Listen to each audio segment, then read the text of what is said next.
Fine student, तो editorials में आज हम लोग 4 एडिटोरियल्स को डिस्कस करने जा रहे हैं। फर्स्ट एडिटोरियल्स देखो, जो हमारे प्रधानमंत्री हैं, इन्होंने लाल किला से क्या बोला है। And this is the 11th time, 10 बार बोल चुके हैं ये, और ये 11th टाइम था। इन्होंने विकसित भारत के बारे में क्या बोला है, क्योंकि जानते हो कि बहुत दिन से ही विकसित भारत को लेके ये बोल रहे हैं, जो कि अच्छी बात है, विजनरी थॉट है। तो Viksit Bharat by 2047, wider consultation, debate, broad consensus is required. Second one देखो, very very important editorial, London Times में छपा है, ये डायरेक्ट वहीं से लिया गया है।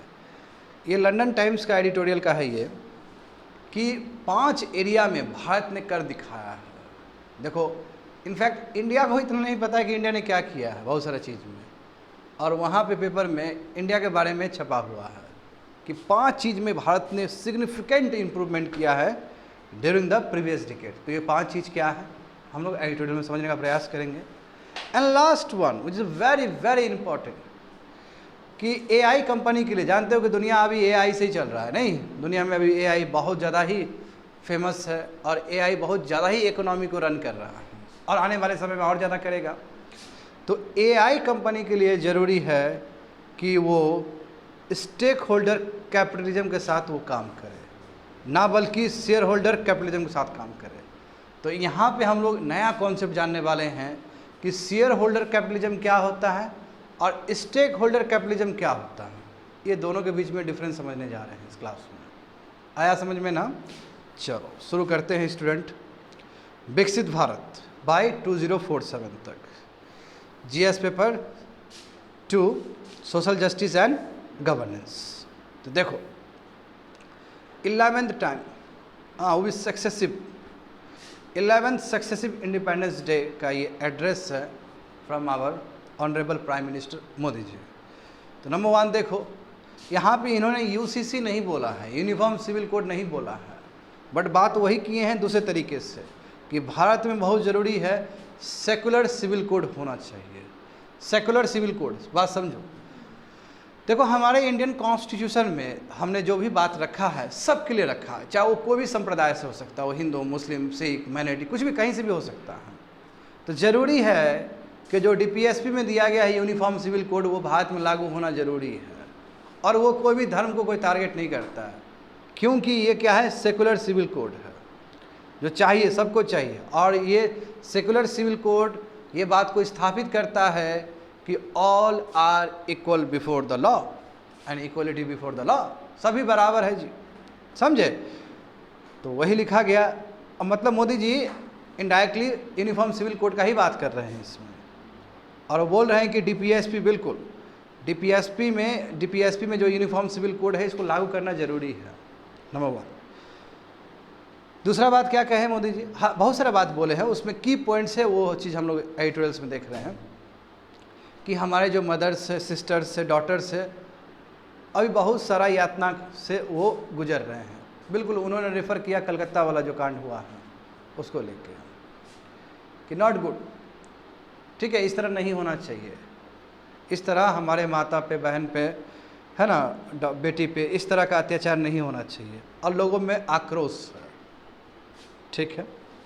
नंबर 3 देखो, इन्होंने कहा कि जिस हिसाब से इकोनॉमिकली बहुत सारे कंट्री चाहता है भारत को डिस्टेबलाइज करना, ये नहीं होना चाहिए।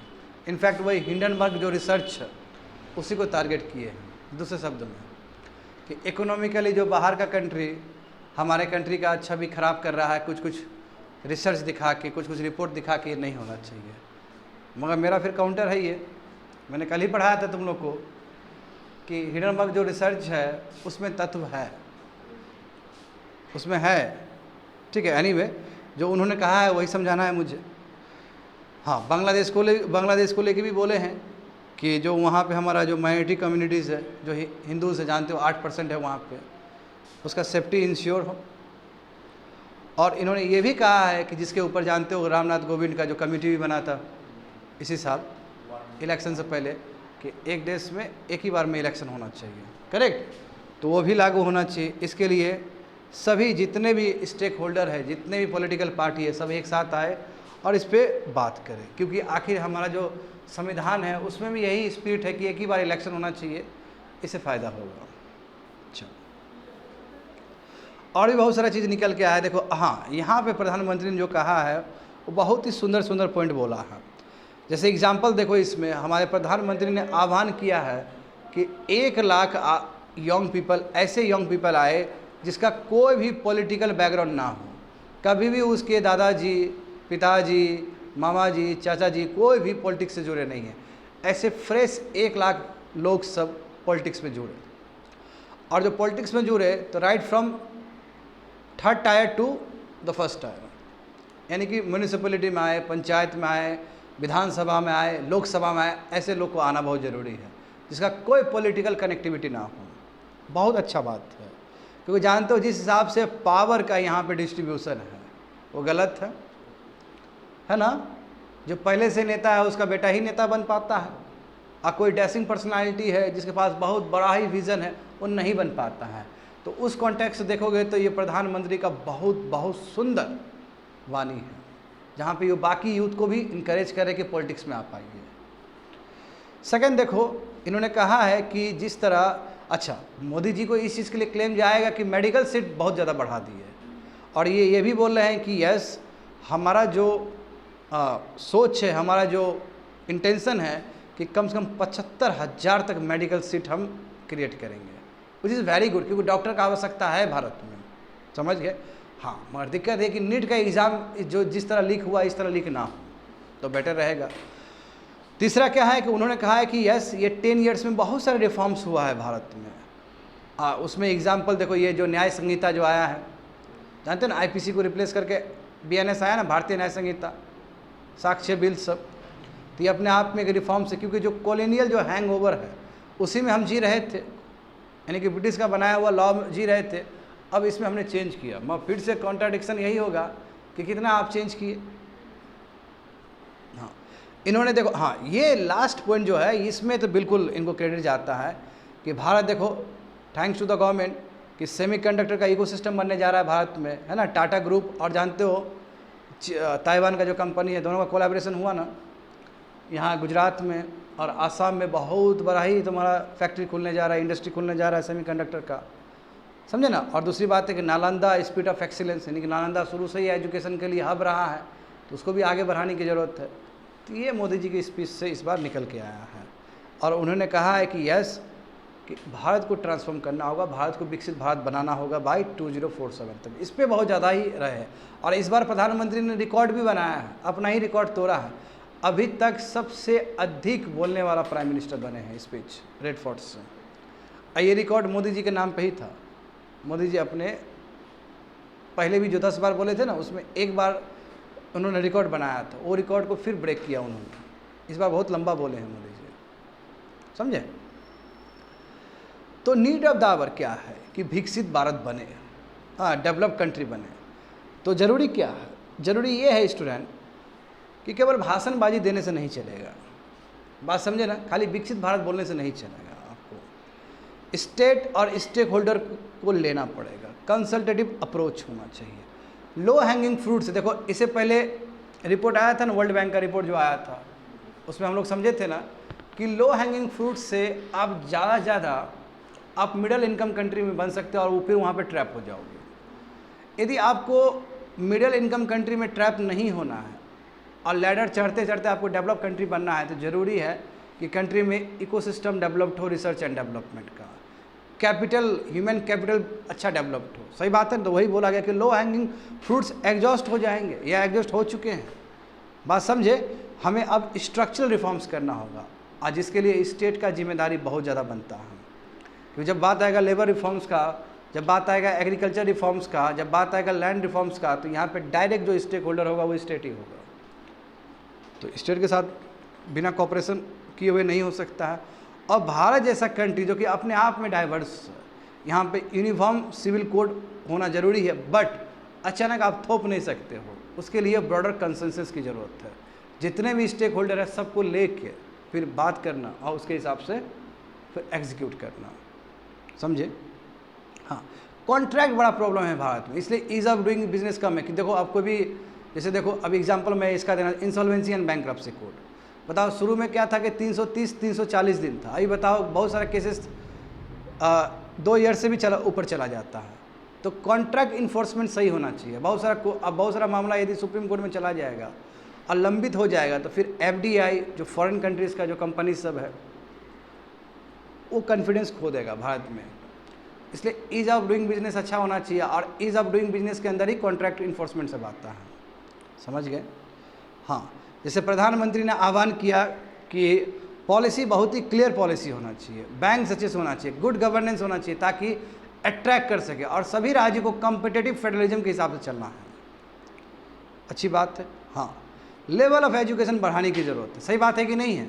एजुकेशन स्किल बढ़ाने की ज़रूरत है। ठीक है, इस बार हमारे प्रधानमंत्री ने, जानते हो कि बजट में 5 फ्लैगशिप प्रोग्राम रखा था अंडर प्राइम मिनिस्टर पैकेज, उसमें स्किल डेवलपमेंट का बहुत बात है, उसमें वोकेशनल ट्रेनिंग का बहुत बात है। हाँ, आइडिया जैसे design in India and design for the world, यानी कि भारत में जो डिज़ाइन बनेगा वो दुनिया के लिए डिज़ाइन बनेगा। तो ये अप्रोच अच्छी बात है, मैं उसके लिए डिपेंड करता है कि क्वालिटी मैन पावर कितना है आपके कंट्री में।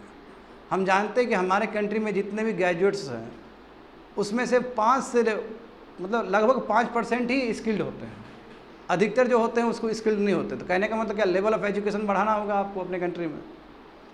तो वही देखो, कंट्री को आगे जाना चाहिए, बढ़ना चाहिए, but with consultation, debate, consultation और ब्रॉडर कंसेंसस के साथ। कोई मुद्दा है, नीति आयोग भी अपने अप्रोच पेपर में कहा कि ठीक है भारत डेवलप कंट्री बनेगा, मगर जितना अभी पर कैपिटा इनकम, अभी कितना पर कैपिटा इनकम है हमारा, $2400 है, वो 8 टाइम्स बढ़ेगा तभी बढ़ेगा। तो इसका मतलब हमको प्रत्येक साल कम से कम 9 to 10% GDP से बढ़ना पड़ेगा, तब जाकर हम विकसित भारत बनेंगे। क्योंकि उस समय यदि इन्फ्लेशन का देखेंगे तो कम से कम हमें चाहिए 20 से लेकर 25,000 तक पर कैपिटा इनकम चाहिए उस समय।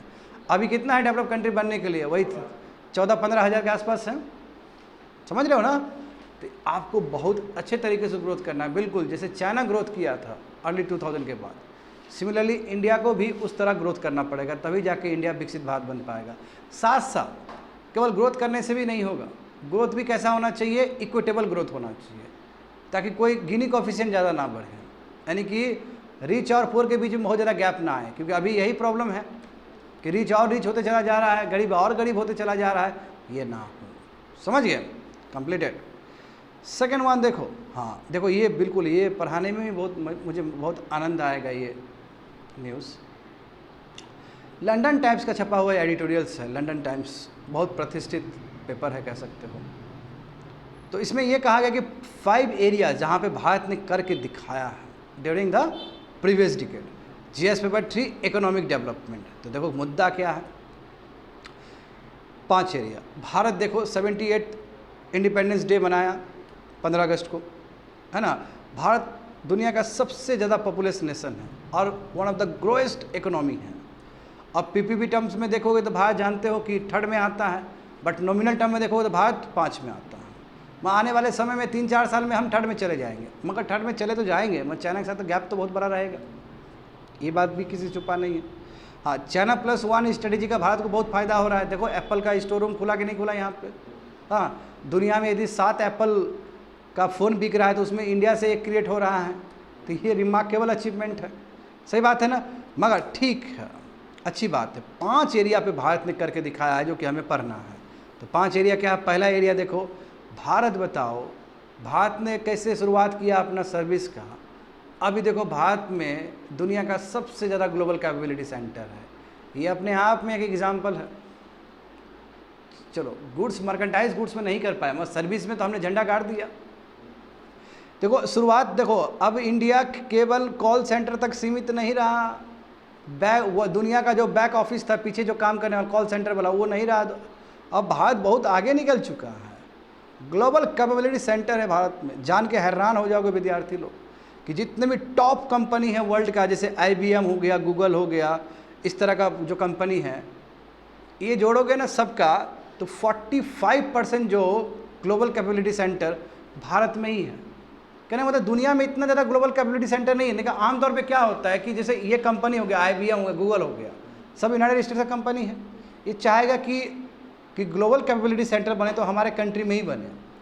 और इंडिया इकलौता ऐसा कंट्री है जहाँ पे टोटल ग्लोबल कैपेबिलिटी सेंटर का हेड तो इंडिया नहीं है, यूएसए है या फिर दूसरा कंट्री है, और उसका इंडिया में इतना सेटलमेंट हो, इंडिया में इतना ज़्यादा इस्टेब्लिशमेंट हो। तो देखो वही लिखा गया कि India accounted for more than 45% of global capability centre in the world outside of the home country in early 2023। यानी कि देख रहे हो, एक कंट्री में, इंडिया एक कंट्री है, एक कंट्री में इन लोग का सब कुछ जोड़ दोगे तो 45% भारत में ही है। इसका मतलब बहुत बड़ी बात है विद्यार्थी लोग, ये कि 45% ग्लोबल कैपेबिलिटी सेंटर इन लोग का जो अपने कंट्री में होना चाहिए, क्योंकि बहुत ही स्ट्रेटेजिकली बहुत इंपॉर्टेंट चीज़ है ये। क्यों? यहाँ पे रिसर्च होगा, रिसर्च डेवलपमेंट डिज़ाइन होगा दुनिया के लिए, दुनिया के प्रोडक्ट के लिए। अब भारत केवल कॉल सेंटर तक सीमित नहीं है, ये ग्लोबल कैपेबिलिटी देखो तो अब कितना हो गया, 1600 से ऊपर चला गया ना, लगभग 1600 प्लस हो चुका है ग्लोबल कैपेबिलिटी सेंटर। तो ये कायदे से इन लोग कंट्री में रहना चाहिए, बट भारत में ये सब है। और इस तरह देखोगे दुनिया में भारत नंबर 1 है कि इस सेंस में कि ये लोग का जो मेन है, जो घर है वो यूएस से है, मगर किस लेवल पे यहाँ पे ग्लोबल कैपेबिलिटी सेंटर खुल रहा है। इससे क्या फ़ायदा होगा? इससे फ़ायदा ये होगा कि हमारे जो इंजीनियरिंग ग्रेजुएट्स जो टेक्नोलॉजी में पढ़े हैं, जो मैनेजमेंट पढ़े हैं, उसको जॉब मिल जाएगा। मगर सवाल ये उठता है कि जो हमारे ग्रेजुएट्स है, मैं नॉर्मल ग्रेजुएट्स का बात कर रहा हूँ, उसमें स्किल का कमी है। यदि हम स्किल पे काम करें ठीक से तो बहुत ज़्यादा ही जॉब मिल सकता है, thanks to the global capability centre. ठीक है, आया समझ में ना? देखो क्या लिखा गया, वही लिखा गया देखो। तो क्योंकि देखो ये जो, अब इससे क्या फ़ायदा होगा? भारत देखो design, research, development, data analysis, और उसमें चाहिए है ना। अब ये यदि अपने कंट्री में होता तो ये अपने कंट्री में जानते हो कि कॉस्ट ज़्यादा लगता है, इसलिए इंडिया को चुना गया। मैं इंडिया इस हिसाब से देखोगे तो नंबर 1 है ग्लोबल कैपेबिलिटी सेंटर्स में, क्योंकि इतना ज़्यादा क्रिएट हुआ है भारत में।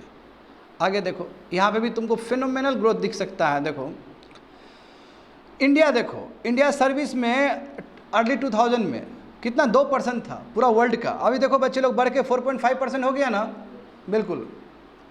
तो हम लगभग 20 साल में डबल से ज़्यादा चले गए।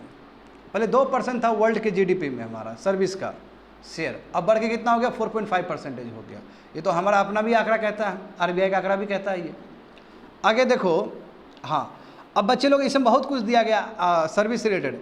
इसमें यदि प्रोफेशनल कंसल्टिंग देखोगे तो वो देखो तुम बढ़ के हैरान हो जाओगे कि अर्ली 2000 में 2% था, वो अभी बढ़ के 8% से भी ऊपर चला गया, 9-10% हो गया है। देख रहे हो ग्राफ इंक्रीज हो रहा है। तो यानी कि प्रोफेशनल कंसल्टिंग में भी हमने झंडा गाड़ा है, ये सर्विस का एग्जाम्पल है। आगे देखो, हाँ यदि चाइना वर्कशॉप है दुनिया का, मैन्युफैक्चरिंग हब है, तो कोई बात नहीं, इंडिया क्या है? रिसर्च हब है। इंडिया ने झंडा गाड़ के दिखाया है सर्विस में, है ना।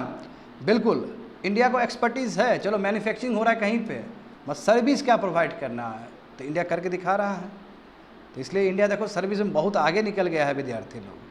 देखो स्पेशलाइजेशन है नॉलेज बेस्ड एक्टिविटीज़ में। एग्जांपल देखो यहाँ पे क्या दिखाया गया, देखो कि फॉर एग्जांपल देखो कि एमएनसी का लॉट ऑफ इन्वेस्टमेंट ये अट्रैक्ट कर रहा है ना कहीं इंडिया एक अल्टरनेटिव बन रहा है चाइना कंपेयर में। इतना ही नहीं, देखो 7 आईफोन बनते हैं तो एक इंडिया में बन रहे हैं। वर्ल्ड में यदि 7 आईफोन बन रहे हैं तो एक इंडिया में बन रहा है। ये तभी पॉसिबल है जब रिसर्च एंड डेवलपमेंट का इकोसिस्टम है। अच्छी बात है, ग्लोबल कैपेबिलिटी सेंटर बन रहा है तो डिज़ाइन, रिसर्च सब कुछ हो रहा है यहाँ पे।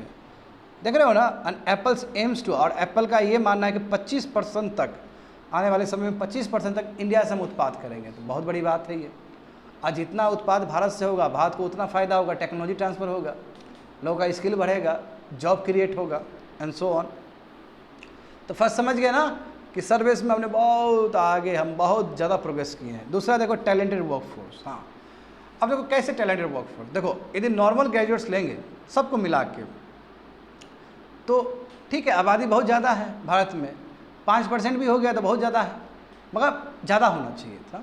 अभी 5% ही हमारा जो नॉर्मल ग्रेजुएट्स है 5% में ही स्किल्ड है। देखो ना, अब नडेला कितने हैं, सुंदर पिचाई कितना है, मगर जो भी हमारा जो ब्रांडिंग इंस्टीट्यूट सब है, जैसे IIM हो गया, IIT हो गया, तो वहाँ से जो स्टूडेंट्स जो निकल रहे हैं वो तो वर्ल्ड में झंडा गाड़ ही रहे हैं। और स्पेशली देखो यहाँ पे भारत में स्पेशली जो ग्रेजुएट्स जो स्टेम से जो आ रहे हैं, साइंस से, टेक्नोलॉजी से, इंजीनियरिंग से और मैनेजमेंट से, ये सबसे ज़्यादा है भारत में आफ्टर चाइना। तो उसका एक extra advantage, global capability centre में आर्ट्स वाला को थोड़ी लेगा, स्टेम वाला को ही लेगा, समझ रहे हो। तो वही चीज़ वहाँ पे देखा गया, वही चीज़ वहाँ पे लिखा गया कि इंडिया का यंगेस्ट है और लार्जेस्ट वर्कफोर्स है दुनिया का। 10 लाख लोग है ना लेबर मार्केट में एवरी मंथ एंटर करते हैं। हाँ, सबसे बड़ा वही बात देखो, चैलेंज है, मानते हैं इस बात को, मगर लॉट्स ऑफ पॉपुलेशन है भारत में। 1/3 इंडियन स्टूडेंट देखो स्टेम डिग्री को हासिल करते हैं, यानी कि सब ज़्यादा क्रेज़ है और इसका एडवांटेज होता है लेबर फोर्स में। समझ गए ना। वही service, engineering, computing, data science में इंडिया बहुत अच्छा ग्रेजुएट्स को प्रोड्यूस करता है। अब देखो आर्टिफिशियल इंटेलिजेंस में इंडिया सबसे ज़्यादा प्रोड्यूस कर रहा है आदमी को। हमारे जो भाई लोग हैं, सबसे अधिक इंडियंस लोग ही शामिल हैं आर्टिफिशियल इंटेलिजेंस के काम में, चाहे वो यूएस में हो, चाहे वो यूरोप में हो। समझ गए, हाई डिमांड है देखो यूएस में, यूरोप में, समझे। हाँ, और दूसरी बात है कि India has advantage of not being dependent on location, यानी कि अब तो बढ़िया बात है। अब तो देखो हमारे कंट्री में जीसीसी भी है, ग्लोबल कैपेबिलिटी सेंटर है ना। तो अब हमें उतना तकलीफ नहीं है। यदि हम बहुत अच्छे पढ़े हैं, यदि हम स्टेम से पढ़े हैं, तो हमको जॉब भी इजीली मिल जा रहा है। पहले ऐसा चैलेंज नहीं रहा विद्यार्थी लोग। जैसे एग्जांपल यहाँ पे देखो, बोले ना कि स्टेम में सब्जेक्ट में चाइना के बाद इंडिया आता है, देखो वहाँ पे। और यूथ, इंडियन यूथ देखोगे तो एआई के स्किल में सबसे आगे है, सेकेंड में यूएसए आता है। देखो समझ में आ रहा है, यानी कि इंडियंस लोग ज़्यादा एआई में शामिल है। स्टार्टअप भी एआई का बहुत खुल रहा है। देखो वही बात है कि इंडिया लार्जेस्ट डायस्पोरा है इंडिया का। हाँ, इंडियंस लोग बाहर जा रहे हैं पढ़ने के लिए, काम करने के लिए। इनफैक्ट जो बाहर, हमारे जो इंडियन जो बाहर रहते हैं यूएस में, वहाँ जो पैसा कमा रहे हैं वो वहाँ के नेशनल एवरेज से ज़्यादा कमा रहे हैं। इसका मतलब ये लोग बहुत ज़्यादा ही पढ़ा लिखा आदमी होगा, बहुत ज़्यादा ही स्किल सेटअप होगा इन लोग का, समझे। 2023 में देखो हमारे इंडियंस इतना बाहर रहते हैं, जैसे मिडिल ईस्ट में तो ब्लू कॉलर जॉब में रहते हैं अधिकतर लेबर क्लास में। मगर तुम फिर यूएस का बात करोगे, यूरोप का बात करोगे, तो वहाँ तो वाइट कॉलर जॉब है। और हम जानते हैं कि इंडियन प्रोफेशनल लोग बहुत ज़्यादा ही हैं वहाँ पे यूएस सब में। तो थैंक्स कि इनके वजह से 2023 में देखो सेकेंडरी इनकम वही फॉरेन रेमिटेंसेस 125 बिलियन डॉलर आया है। ये अपने आप में सबसे ज़्यादा है दुनिया का। सेकंड मैक्सिको है, जानते हो, पहले चाइना था, मैक्सिको आ गया। तो वही एक, यदि अधिक से अधिक इंडियंस इस तरह के जॉब में जाते हैं, प्रोफेशनल सर्विस में जाते हैं, तो ये एक्स्ट्रा एडवांटेज मिलेगा भारत को कि कैसे मिडिल क्लास का ग्रोथ हो। क्योंकि आखिर आफ्टर ऑल ये सभी लोग मिडिल क्लास से ही हैं, पढ़ लिख के गए हैं। अमीर कौन है? तुम जाओ एग्जाम्पल देखो, जितने भी बड़े बड़े लोग सब हैं जो गए हैं, इतना बड़े बड़े पोस्ट पे हैं, सब मिडिल क्लास से आते हैं। तो एक तो मिडिल क्लास को भी बहुत ज़्यादा ग्रोथ मिलेगा, एक एग्जाम्पल सेट होगा मिडिल क्लास में भी, बात समझे। तीसरा देखो इंटरप्रेन्योरशिप स्पिरिट भी। अब देखो इंडिया ने शुरुआत किया जुगाड़ टेक्नोलॉजी से। जुगाड़ मतलब क्या, कुछ भी बना दिए हल्का सा, अभी भी होता है ना, अभी भी देखोगे तो इंडिया में तुमको मिलेगा वो चीज़। हाँ, तुरंत। अब कूलर बना दिया, घैला का कूलर बना लिया, बड़ा चीज़ नहीं है तो कोई बात नहीं, सस्ता में कुछ बना दिया। ये तो इंडिया के अंदर है जुगाड़ वाला चीज़। बताओ, फ्रूगल टेक्नोलॉजी के साथ शुरू किए, है ना, कैन डू एटीट्यूड, कर लेंगे, ये एटीट्यूड है इंडिया में, कोई बात नहीं है। अभी देखो इंडिया थर्ड में आता है बिलियनर के मामला में, स्पेशली कोविड के बाद और ज़्यादा बढ़ा है ये चीज़। तो इंडिया अभी थर्ड रैंक में आता है बिलियनर के टर्म्स में, after China and US. 271 billionaires है भारत में। हाँ, स्टार्टअप इकोसिस्टम में भी भारत थर्ड रैंक पे आता है। देखो जोमेटो, ई कॉमर्स, फ्लिपकार्ट, समझ रहे हो ना, ये सब एग्जांपल्स है। अभी देखो रिसेंटली ये जो तुम्हारा ओला इलेक्ट्रिक है, ये आईपीओ जारी किया था, सबसे ज़्यादा तुम्हारा ये आईपीओ, लार्जेस्ट आईपीओ हुआ है इसका। इससे पहले एलआईसी का हुआ था, याद करो, और हुंडई का भी होने का बात था। तो कह सकते हो कि इस तरह का जो एंटरप्रेन्योरशिप स्पिरिट है, हाँ, इसका पॉजिटिव इम्पैक्ट पड़ता है ग्रोथ पे, इनोवेशन पे और इन्वेस्टमेंट पे। तो ये बोला कि देखो ज़रूरी है, मगर ज़रूरी है कि और कंपटीशन बढ़ाएं, और जो टैरिफ बैरियर है, आत्मनिर्भर भारत बोल के आप जो टैरिफ बैरियर लगा रहे हो, उसको कम करने की ज़रूरत है। ऐसा लंदन टाइम्स में लिखा है स्टूडेंट, समझ रहे हो ना। और देखो अब बताओ, चंद्रयान 3 जो लॉन्च किए, जस्ट $74 मिलियन में कर दिया हमने, जो कि सस्ता है। जिस हिसाब से टेक्नोलॉजी है, जिस हिसाब से मिशन इतना बड़ा था, उस हिसाब से तो पैसा कुछ नहीं है। और चंद्रयान तो और सस्ता में किए थे, 1 वाला जो किए थे हम लोग 2014 के आसपास जो किए थे, तो है ना, ऐसे ही कुछ टाइम था। एनीवे यहाँ पे देखो मैन्युफैक्चरिंग कैपिटल मार्केट, बताओ मार्केट कैपिटलाइजेशन हमारा $5 ट्रिलियन का हो गया, करेक्ट। हाँ, सिस्टमेटिक स्ट्रक्चरल रिफॉर्म्स की ज़रूरत है। चेयरपर्सन पे जो आरोप लगा था उस तरह का आरोप नहीं लगे तो बेटर है कंट्री।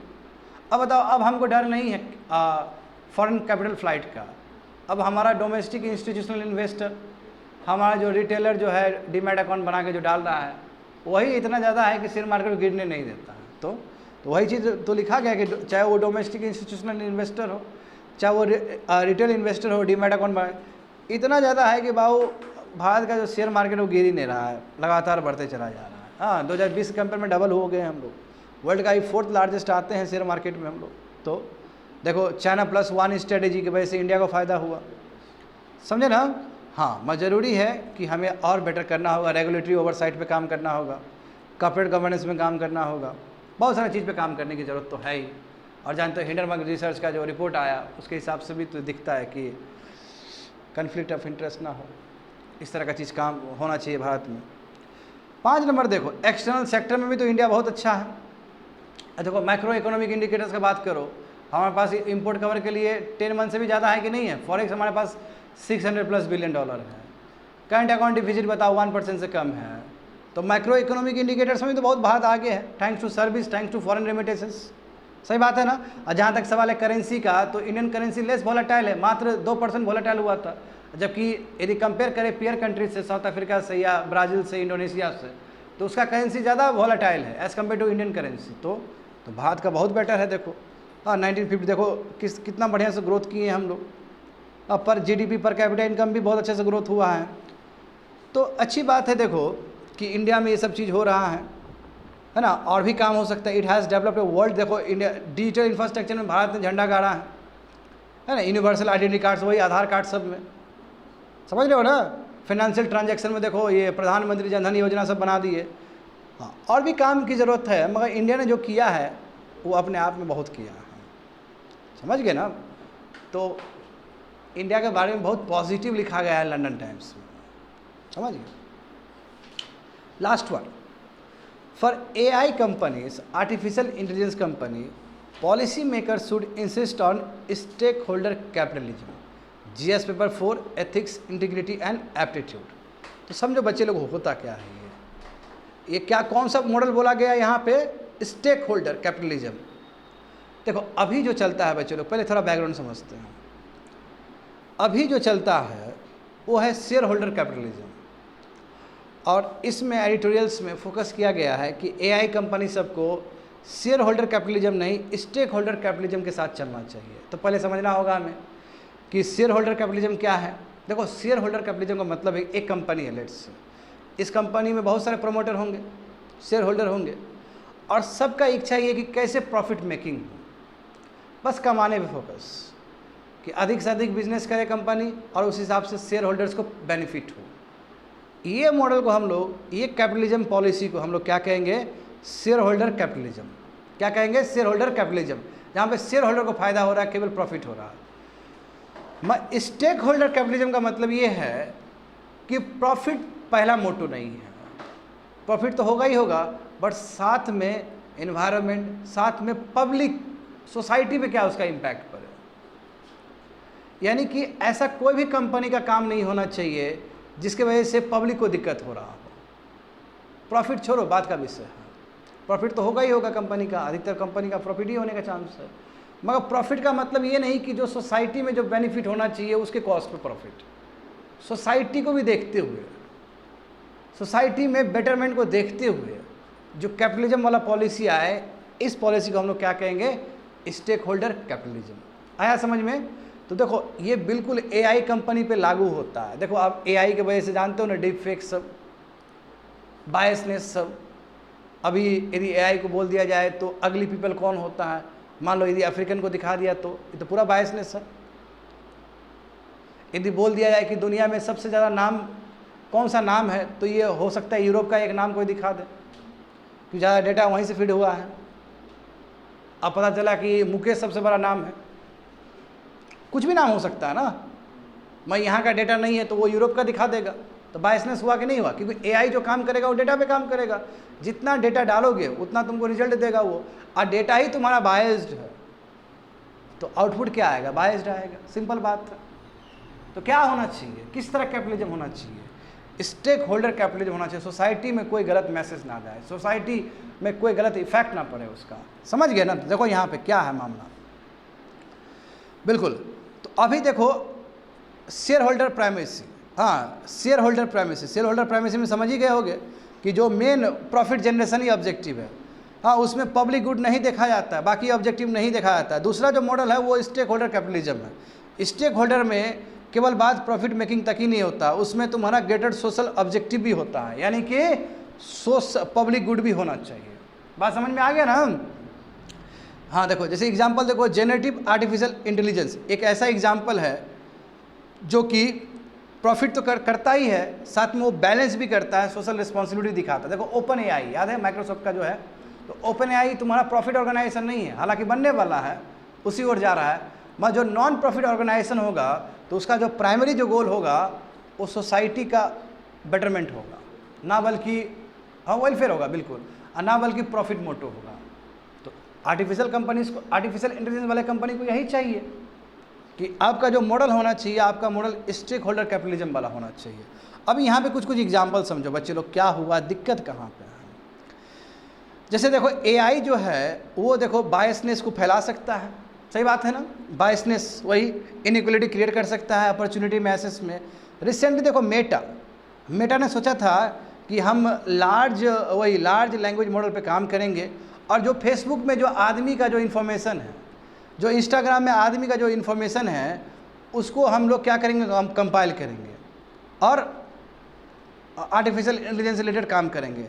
तो यूरोपियन यूनियन ने मना कर दिया उस चीज़ को, नहीं करना है आपका, कि आप करोगे तो फिर जो आदमी लोग का जो अपना पर्सनल डेटा है वो तो फिर चला जाएगा वहाँ पे। आदमी पर्सनली तो कुछ से कुछ बोलता है, जैसे मान लो कि इंडिया में ही देखो, यदि तुम कॉल चेक करोगे तो हो सकता है कि एक जात का आदमी दूसरे जात को गड़िया रहा हो, या तुम फेसबुक में ही मैसेज यदि चेक करोगे तो हो सकता है कि हिंदू मुस्लिम को गड़िया रहा हो, मुस्लिम हिंदू को गड़िया रहा हो, एक कास्ट वाला आदमी दूसरे कास्ट को गड़िया रहा हो। और यदि इस तरह का डेटा यदि मिल जाए मेटा को, इस तरह का डेटा यदि मिल जाए किसी दूसरे आर्टिफिशियल इंटेलिजेंस कंपनी को, तो जो रिजल्ट आएगा तो पूरा बाइस्ड होगा ना। इससे हेट्रेड भी क्रिएट हो सकता है सोसाइटी में, इससे डिस्क्रिमिनेशन क्रिएट हो सकता है। वही चीज़ है, वहाँ पे मना कर दिया, नहीं करना है तुमको ये सब चीज़। बात समझे? अमेजन भी देखो, अमेजन भी बोल रहा था कि हम इस तरह का एल्गोरिदम बनाएंगे। अब बताओ, वो एल्गोरिदम पूरा जेंडर बायस था, मना कर दिया गया उसको भी, डिसकंटिन्यू कर दिया अमेजन ने भी। अब देखो प्रिंसेट यूनिवर्सिटी में रिसर्चर वहाँ पे कुछ हुआ था, तो वहाँ पता चला कि अफ्रीकन अमेरिकन का नाम ज़्यादा पता नहीं है आर्टिफिशियल इंटेलिजेंस वाले को, मतलब डेटा को। अधिकतर जो नाम लेता है वो यूरोपियन का ही नाम ले रहा है, यानी कि यूरोपियन ही डेटा फीड हुआ है वहाँ पे। अफ्रीकन वाला या एशियन वाला जो अमेरिकन, समझे? यानी कि वही चीज़ बताया गया वहाँ पे। देखो कि AI software to analyse and link words, they found that European name ज़्यादा फेमस है, वहाँ का जो नाम सब है, वहाँ का आदमी का नाम सब या जगह का नाम ज़्यादा फेमस है एज़ कम्पेयर टू अफ्रीकन और अमेरिकन काउंटर पार्ट्स, वो फेमस नहीं थे। ये अपने आप में बायसनेस हो गया कि जब भी नाम लिख रहे हो तो आ रहा है यूरोपियन नेम सब आ रहा है, अमेरिकन नेम ही नहीं आ रहा है, अफ्रीकन नेम ही नहीं आ रहा है। बायसनेस हुआ कि नहीं हुआ? क्योंकि डेटा वहाँ का ज़्यादा है, इसलिए ऐसा हो रहा है। समझ गए ना? हाँ, तो देखो यहाँ पे क्या बोला गया है कि शुरू में देखो ओपन एआई भी आया, तो उसका भी देखोगे तो अच्छी बात है कि शुरू में वो आया है तो वो नॉट प्रॉफिट ऑर्गेनाइजेशन, अभी भी नॉट प्रॉफिट ऑर्गेनाइजेशन ही है, बट जिस हिसाब से वो आगे प्रोग्रेस कर रहा है तो लग रहा है कि प्रॉफिट ऑर्गेनाइजेशन हो सकता है। आज जैसे प्रॉफिट ऑर्गेनाइजेशन हो गया तो बायसनेस शुरू हो जाएगा, फिर सोसाइटी का कॉज नहीं देखने वाला है वो। तो यहाँ पे वही बोल, जैसे ओपन एआई हो गया, एंथ्रोपोनिक हो गया, ये सब एंथ्रोपिक हो गया, ये सब पब्लिक गुड के लिए कर रहे हैं, अच्छी बात है, ठीक है, ये पब्लिक बेनिफिट के लिए कर रहे हैं, बहुत सुंदर बात है। एंथ्रोपिक वही जो तुम्हारा लॉन्ग टर्म बेनिफिट ट्रस्ट तो कभी भी गलत नहीं कर सकता, जानते हो, है ना? इस तरह ओपन एआई देखो, ये भी नॉट प्रॉफिट है, हाँ, इससे क्या है कि तुम्हारा पॉजिटिव कर रहा है। बट सवाल ये है कि क्या एआई कंपनी आने वाले समय में प्रॉफिट नहीं बन सकता है क्या? जैसे ये प्रॉफिट ऑर्गेनाइजेशन बन जाएगा तो फिर बच्चे लोग ये शेयर होल्डर थोड़ी रहेगा, मतलब स्टेक होल्डर थोड़ी रहेगा, फिर शेयर होल्डर वाला कैपिटलिज्म वाला कॉन्सेप्ट आ जाएगा यहाँ पर, तो फिर अपना प्रॉफिट वाला मोटो देखेगा ये। और जैसे ही प्रॉफिट वाला मोटो देखेगा तो बायसनेस फिर आना शुरू हो जाएगा वहाँ पे, क्योंकि सोसाइटी के बारे में हित में नहीं सोचेगा वो। यदि सोसाइटी का हित सोचेगा तो डेटा बहुत अच्छे से फिट करेगा वो, ताकि कोई हेट्रेड क्रिएट ना हो जाए, कोई डिस्क्रिमिनेशन क्रिएट ना हो जाए, कोई प्रिजुडिस क्रिएट ना हो जाए किसी भी कास्ट और किसी भी रिलीजन को लेके। तो देखो वही बोला कि मॉनेटरी इंटरेस्ट ऑलवेज ओवरटेक। देख रहे हो ना, पैसा जो प्रॉफिट मेकिंग का जो बुद्धि है, इंटेंट है, वो हमेशा कहीं ना कहीं हावी पड़ जाता है। एग्जाम्पल देखो, ओपन एआई जिसने चैट जीपीटी क्रिएट किया है ना, जिसमें जानते हो कि माइक्रोसॉफ्ट का भी बहुत ज़्यादा शेयर है इसमें, तो ये बना 2023 में नॉन प्रॉफिट ऑर्गेनाइजेशन के रूप में। अब बताओ, उसने सीईओ को निकाल दिया था, याद करो, जिसकी वजह से बहुत हल्ला हो गया था, सैम अल्टन को। हाँ, फिर सैम अल्टन को लाना पड़ा, वो दूसरा विषय है, क्योंकि वो जो काम कर रहा था वो कमर्शलाइजेशन वाला काम कर रहा था, इसलिए उसको हटाया गया। चलो एग्जाम्पल बहुत अच्छा सेट हुआ कि चलो उसको हटाया गया, क्योंकि कमर्शलाइजेशन वाला बुद्धि लगा रहा था। मैं फिर दबाव में फिर उसको ले लिया गया। अभी देखो, अभी र्यूमर्स चल रहा है कि ओपन एआई हो सकता है आने वाले समय में प्रॉफिट गवर्नेंस स्ट्रक्चर के साथ चले, तो ये तो नेगेटिविटी हो जाएगा, फिर ये नेगेटिव एग्जाम्पल सेट हो जाएगा। समझ गए? हाँ, तो प्रेजेंट मॉडल, इस तरह का जो प्रेजेंट मॉडल है वो हो सकता है मे नॉट वर्क, क्योंकि ये बायस्ड है। ठीक है, पूरा बायस, प्रॉफिट वाला चीज़ वो बायस्ड है, यानी कि वही जो शेयर होल्डर वाला जो कैपिटलिज्म है, ये वाला यदि मॉडल से आर्टिफिशियल इंटेलिजेंस कंपनी को ले चलोगे खाली प्रॉफिट मेकिंग वाला बुद्धि से, तो आपको सही रिजल्ट नहीं देगा। इसलिए ज़रूरी है कि जो सेकेंड थ्योरी है, जो सेकेंड कैपिटलिज्म का कॉन्सेप्ट है, कौन सा, स्टेक होल्डर वाला, वो बेटर है। समझे? वही चीज़ लिखा गया यहाँ पे। तो पॉलिसी मेकर को कोशिश करना चाहिए कि बढ़िया से रेगुलेट करे ये सभी चीज़ पे, एथिकल स्टैंडर्ड हो, हाँ, एथिकल गवर्नेंस हो। समझ गए ना? जिस हिसाब से एआई का इन्वॉल्वमेंट अलग अलग क्षेत्र में पड़ रहा है, उस हिसाब से बहुत ज़रूरी है कि एथिक्स को देखते हुए एआई कंपनी डिज़ाइन करे। और ज़्यादा बेटर है कि एआई, चलो ठीक है, एआई कंपनी प्रॉफिट तो कमाएगा ही कमाएगा, बट जो उसका अप्रोच होना चाहिए वो पब्लिक गुड का अप्रोच होना चाहिए। इसलिए ये एथिक्स के अंदर आया है, क्योंकि आने वाले समय में एथिक्स में क्वेश्चन पूछा जा सकता है कि एआई किस तरह एथिकल इश्यूज़ का जो बाउंड्री है उसको क्रॉस कर सकता है। बात समझे? तो गवर्नेंस बहुत सही होना चाहिए और एथिकल लाइन पे पॉलिसी सब बनना चाहिए, एटलीस्ट एआई कंपनीज के लिए। और शेयर होल्डर वाला नहीं होना चाहिए, स्टेक होल्डर वाला कॉन्सेप्ट होना चाहिए एआई कंपनीज में। कंप्लीटेड।